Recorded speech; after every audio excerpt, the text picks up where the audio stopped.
पाक फौज का मुल्क की दिफा और तरक्की में कोई कसर न छोड़ने का आज़म, फौज और अवाम एक है। पाकिस्तान को कोई शिकस्त नहीं दे सकता। Army chief general Asim Munir का पैगाम।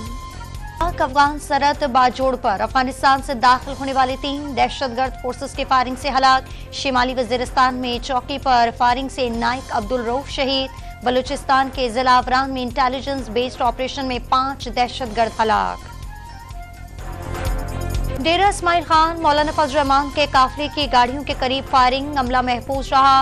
आरपीओ के मुताबिक यार्क इंटेलिजेंस पर पुलिस चेक पोस्ट पर हमला किया गया। जवाबी कार्रवाई पर मुल्जिमान फरार हो गए।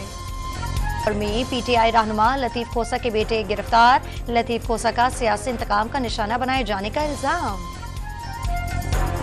पाकिस्तान में साल नौ के इस्तकबाल की तैयारियां, साथ ही हुल्लड़बाजी और हवाई फायरिंग रोकने के लिए इंतजामिया भी मुतहरिक। कराची में दफा 144 नाफिज। दुनिया भर में नए साल का जश्न। चीन, कोरिया, सिंगापुर में भी 2024 का पुरतपाक इस्तकबाल। सिडनी हार्बर ब्रिज पर आतिशबाजी और लाइट शो। नए साल की सबसे पहली न्यूजीलैंड में एंट्री। और नए साल की आमद पर भी आज़ादी फ़लस्तीनियों से कोसों दूर। इसराइल के हाथों 24 घंटों में मजीद 100 शहादतें। 7 अक्टूबर से अब तक 22,000 के करीब फ़लस्तीनी शहीद हो गए।